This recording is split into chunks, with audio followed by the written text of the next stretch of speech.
A dog's first day at the Annex, it's a huge deal.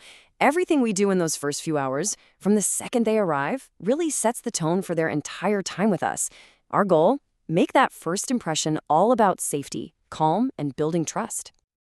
So this is really the question, isn't it? I mean, put yourself in their paws for a second.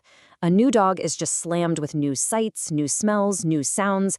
Our job is to cut right through all that noise and be their anchor in what feels like a pretty big storm. And the answer starts right here. This is our guiding light. Before we even think about commands or routines, it all boils down to the relationship. This quote from trainer Robert Cabral just nails it. Every single thing we do is like a deposit into a trust fund with that dog. So how do we get there? Well, here's our game plan. We're going to walk through 5 key stages. We'll kick things off with our main goal. Then we'll get into the nitty-gritty of introducing a dog to the space and creating their own safe zone. After that, a big one, meeting other dogs. And finally, we'll tie it all together with a daily routine that builds that feeling of security. Okay, let's dive in. A new kennel, let's be honest, is stressful. There's no way around that. So our number one goal is to fight that stress with communication that is super clear, super calm, and totally predictable. We're not just handling dogs here, we're guiding them. Think about it this way. For a dog that has absolutely no idea what's happening, our calm energy is the only thing that makes any sense. When we're predictable and patient, we become this stable force they can actually count on. Our calm is contagious, It directly helps lower their stress. So, that's the mindset. But what does this calm presence actually look like in practice? Let's break down the very first things a dog experiences when they get here. This isn't just about checking boxes. It's about making those first few moments feel intentional and safe, not chaotic. The operations manual lays this out perfectly. First things first, every dog gets to go into the yard by themselves. This gives them a chance to sniff around and just explore without any social pressure from other dogs. It's their time. And while they're out, we get their enclosure cleaned right away so it's fresh when they go in. And this quote from Larry Crone, man, it explains exactly why we do it that way. We have to keep it simple. By letting them out one at a time, we avoid something called trigger stacking. That's when all these little stressors, a new smell, another dog barking, a person standing over them, just pile up and up until the dog is completely overwhelmed. So we slow it all down to keep their world clear and understandable. Okay, now let's talk about the enclosure. This is so important. We have to completely reframe what this space is. It is not just a cage or a kennel. We have to see it and help the dog see it as their own private room, a place where they can chill out and feel totally secure. Every single thing we do related to that enclosure has to reinforce this idea. It should never, ever be used for punishment. It's where they rest, where they eat, and where they can feel totally safe from whatever's going on outside. Building that positive association is, honestly, a cornerstone of their well-being here. And here's exactly how we start building that positive vibe.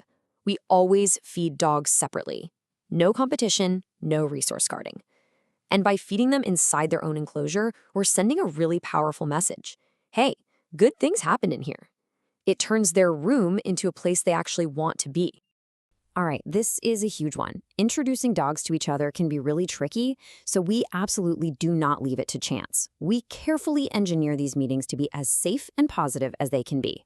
We're setting everyone up to succeed. Let's just look at the difference side by side, because it's pretty stark. A safe intro is methodical. We start small, with just 2 or 3 dogs that we already know are friendly, and we always do it in a neutral, open space like the yard, with our eyes on them the whole time. The unsafe way? Just tossing a bunch of random dogs together in a small space. That's just asking for trouble. So, to boil it all down, here are the non-negotiables for socializing. First, assess friendliness. Always use neutral ground. Keep those groups small and supervised. And, really important, remember to rotate the playgroups so that every single dog gets a chance to get out and stretch their legs safely. Okay, let's talk about the thing that holds all of this together, the daily routine. Having a consistent schedule is probably one of the most powerful tools we have for reducing a dog's anxiety and building up their trust in us and this new place. For a dog in a new place, the world just feels random and chaotic.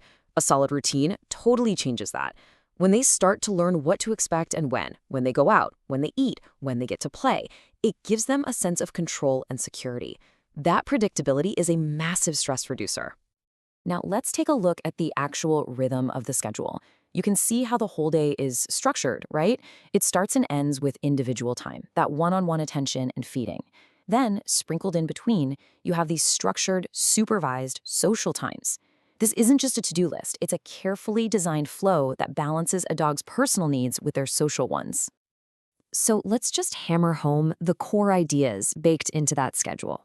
Individual attention bookends the day. Feeding is always separate, so no conflict. Group play is for the social butterflies, and it's always supervised. We rotate everyone to maximize their time out of the cage. And that final check ensures everyone is safe and sound for the night. This is our promise of stability. At the end of the day, it all comes back to us. We are the most important part of this entire process. Our patience, our consistency, our ability to build a real relationship based on trust, that's what makes all of this work.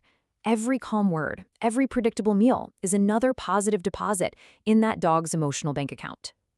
So, as we wrap up, I want to leave you with this question to take with you. It's not just about what tasks you have to do, but how you do them.